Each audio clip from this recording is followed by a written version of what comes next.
हिंदू हृदय सम्राट सरसेनापती बाळासाहेब ठाकरे आज खरं तर ज्यांची आठवण आपल्याला येते, याची जयंती आज आहे, ते महात्मा ज्योतिबा फुले, सावित्रीबाई, डॉक्टर बाबासाहेब आंबेडकर.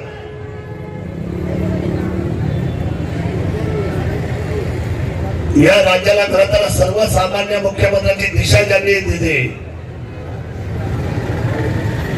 सर्वसामान्यांचे मुख्यमंत्री कसे असावेत, मुख्यमंत्री कसा असू शकतो,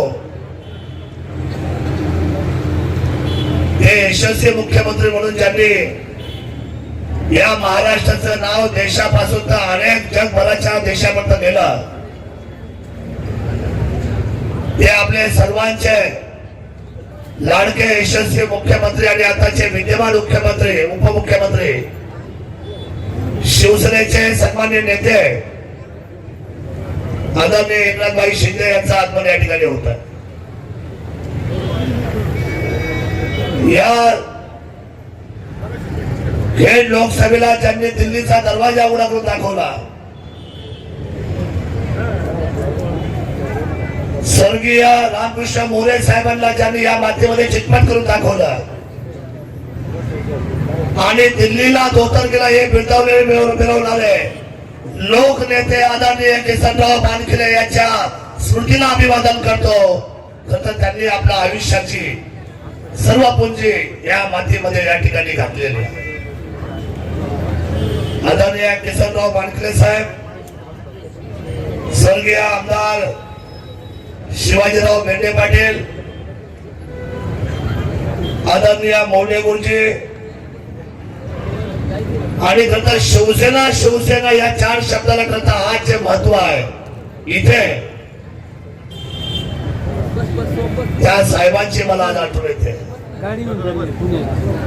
कोणी शिवसेना रुजवली आपल्या सर्वांना माहिती आहे. कोण आहे शिवसेनेचे साहेब? मी आपल्याला विचारतो सर्वांना, कोण आहे शिवसेनेचे साहेब? कोण आहे सांगा मला सर्वांनी. नाही, या आंबेगावमध्ये शिवसेना कोणी रुजवली? हा, म्हणजे तुम्ही जागेवर आहात. अविनाशजी राणे साहेब, मी मुद्दावर तुमच्याशी का बोलतो? मी भाषण नाही करत. आपला चित्त कुठं आहे? आपलं लक्ष कुठं आहे? हे कशासाठी चाललंय? हे कुणासाठी चाललंय? हे कुणाच्या हिताचं आहे? कुणाचा उद्याचं भविष्य कुणाचं आहे? कोण इथं बरोबर पडतो आहे? कुणाच्या अडचणी आहेत, कुणाच्या समस्या आहेत, आणि म्हणून आजचं सभेचं आयोजन कुणासाठी आहे?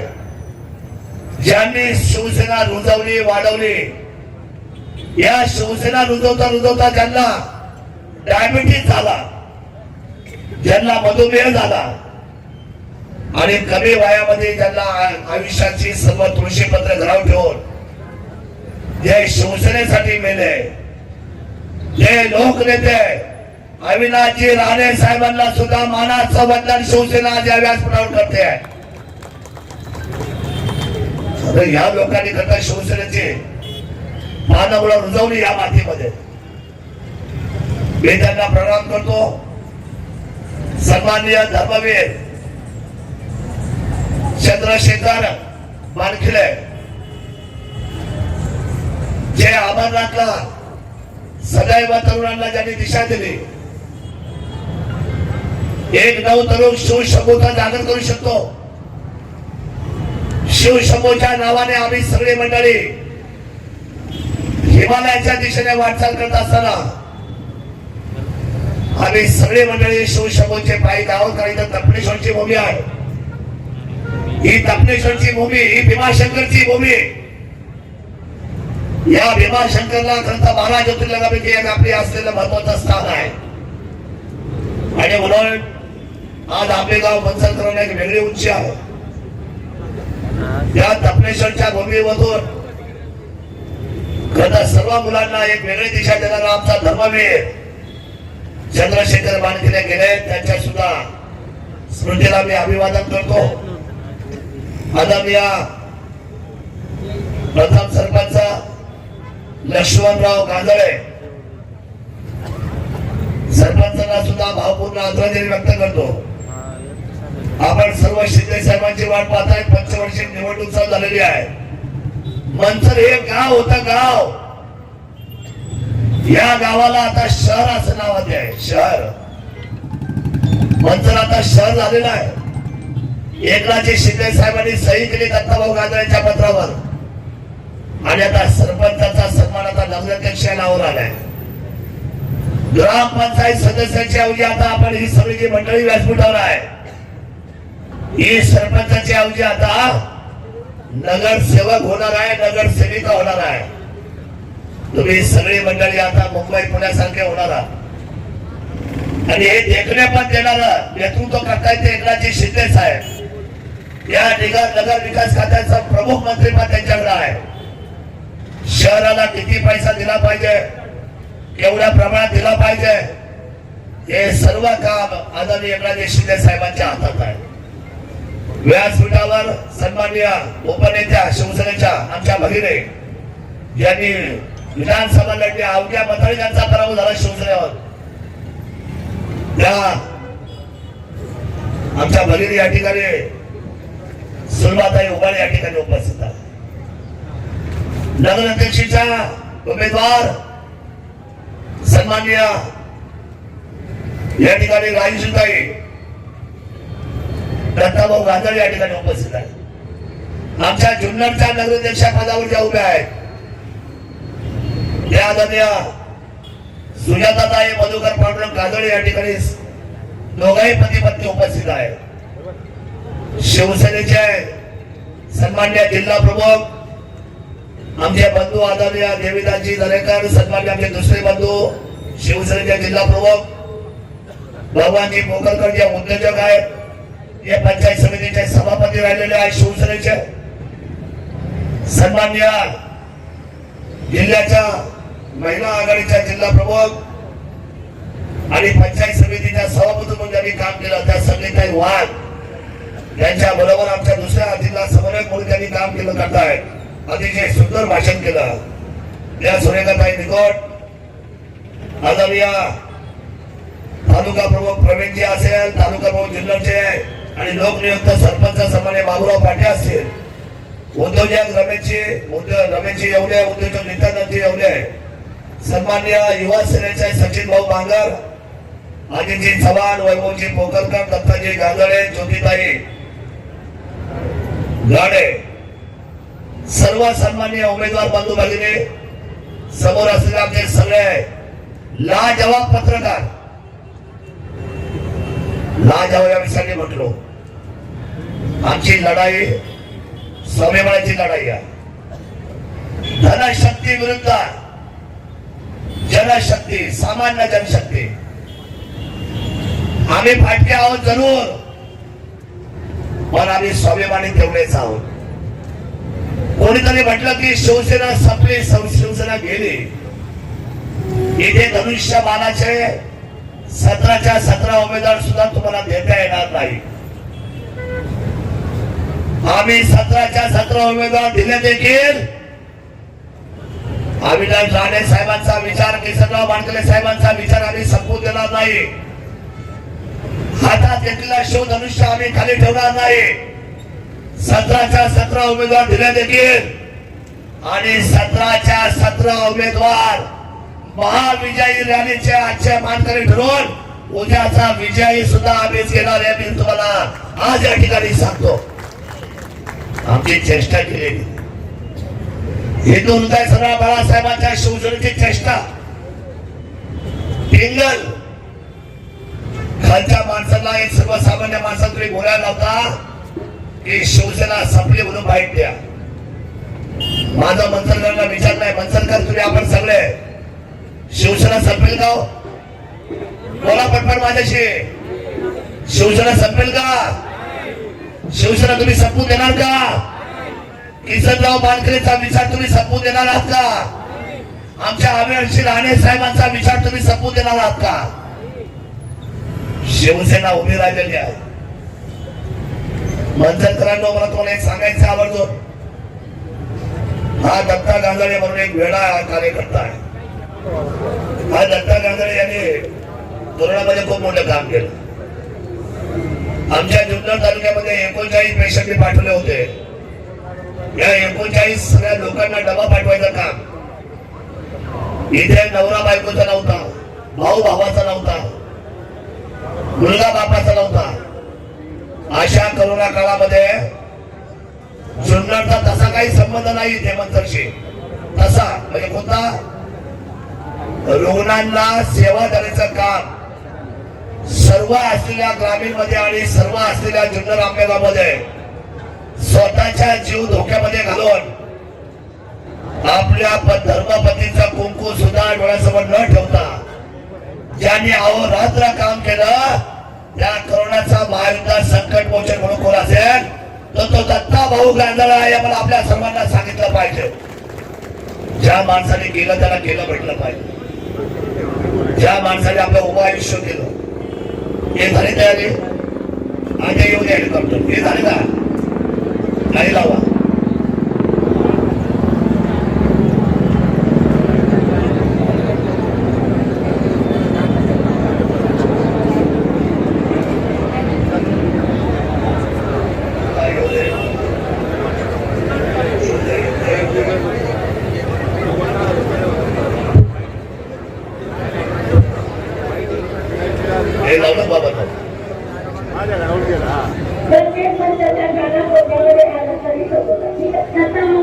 तुम्ही आम्हाला देवदर्शन घडवताय, पण तुमच्यातला देव आम्हाला दिसला करोनाच्या काळामध्ये दिसलं.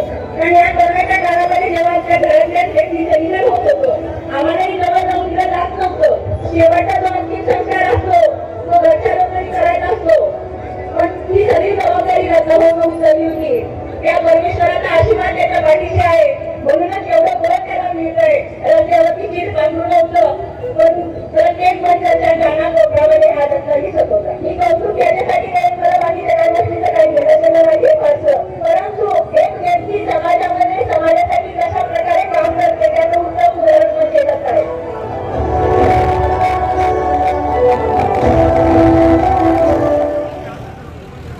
सगळ्यांना पाहायला मिळालं म्हणजे दिसले का? हो ताई, पाहायला मिळालं तर लागलं नाही. व्हिडिओ दिसला नाही.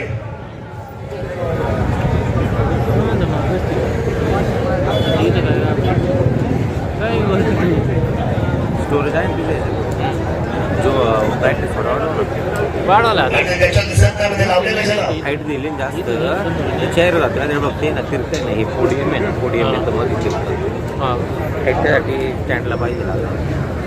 पण ते काय होतं सारखं ब्राईट नाही लॉक करता येतो ना दाबून. दत्ता भाऊने पायाने चप्पल काढली. किती वर्ष झाली दत्ता भाऊ? 8 वर्ष झाली दत्ता भाऊने पायाने चप्पल. आपण 1 मिनिट सुद्धा चप्पल काढून लावू शकत नाही. 5-10 मिनिटांमध्ये आपण डाबरा सुद्धा लावू शकत नाही. 8 वर्ष चप्पल पायाने काढून ठेवलेली आहे. कुणासाठी? आपल्या कल्पना आहे का कुणासाठी? ताई, कशासाठी चप्पल काढली आहे? दादा, हो दादा, दत्ता भाऊने 8 वर्ष झाली पाय चप्पल घातलेलं नाही. कारण काय असू शकतं? लागले का ते? आता मी दिसतोय का? हा, लावा आता. विलासराव लावा.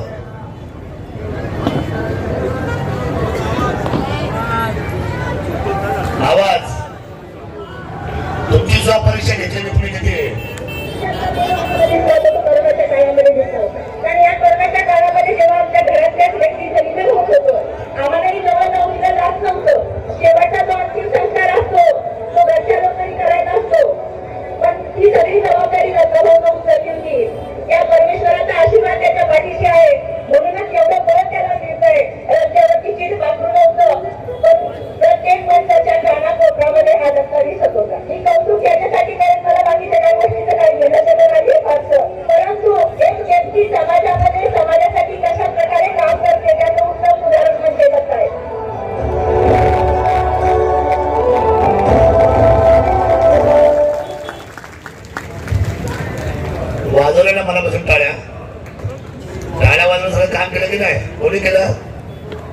कोणी केलं सांगा ना मला.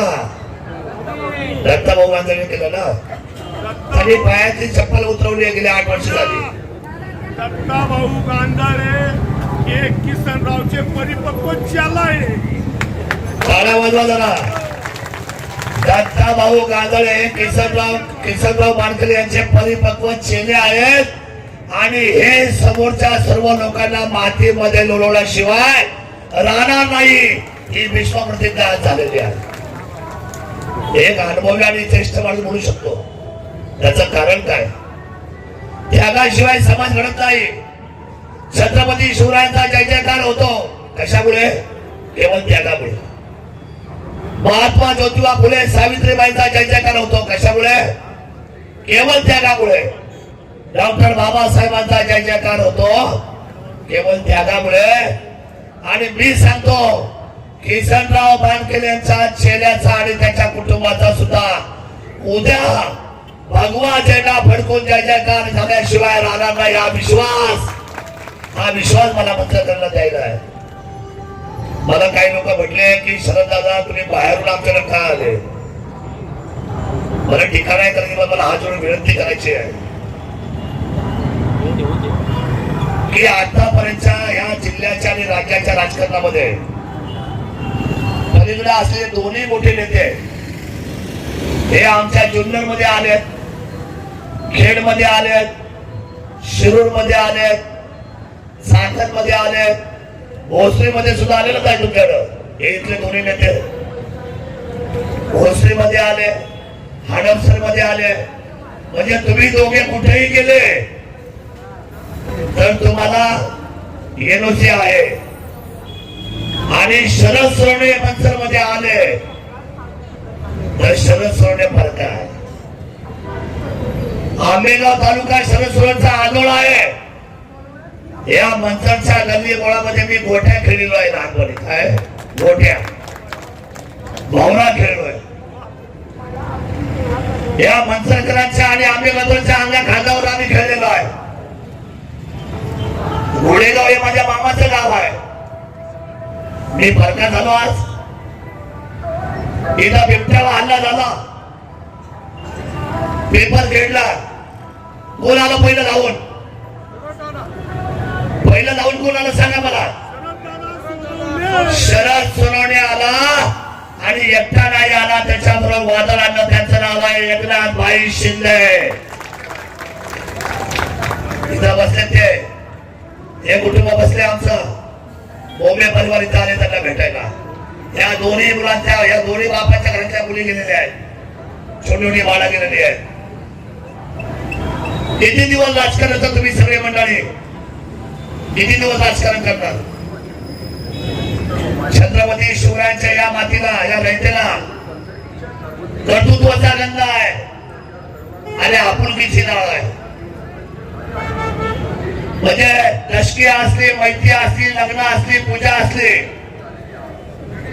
आंबेगाव खेड साखरला शरद सोनवणे पाहिजे. संकट आले, अडचण आली, पत्रकार साहेब, संकट आली, अडचणी आली, लग्न असले, लष्टी असले, मैत असले, शरद सोनवणे पाहिजे. सत्य आहे. परंतु आता शरद सोनवणे नको. शरद सोनवणे हे आपल्या त्या संपूर्ण असलेल्या आंबेगाव तालुक्यामध्ये कालही आणि आजही आणि भविष्यामध्ये सुद्धा आपल्याकडे होते आहे आणि राहते. आज या ठिकाणी कचऱ्याचा विषय आहे. कचऱ्याच्या विषयाबद्दल मी सांगतो. जाधव मला आणि लोंढे मला कचरावाले कचऱ्याच्या बाबतीत मला निवेदन आलंय. जाधव मला आणि लोंढे मला यांना विश्वासात घेऊनच आम्ही कचऱ्याच्या डेपोचं आयोजन करू. तुम्हाला विश्वासात घेऊन आम्ही काम करू. तुम्हाला विचारल्याशिवाय आम्ही काम करणार नाही. या मंचरच्या स्टेशनची काय अवस्था आहे? काय अवस्था आहे मंचरच्या स्टेशनची? या परिवहन खातं जे आहे ते आमच्या शिवसेनेकडे आहे, एकनाथ शिंदे साहेबांकडे आहे, प्रतापराव सरनाईक साहेबांकडे आहे, सचिन अजित. मी आपल्याला शब्द देतो, मनसरचं एसटी स्टँड एअरपोर्ट सारखं चकाचक केलं जाईल एवढा विश्वास मी मतदार करणार येतो. एकदम चकाचक.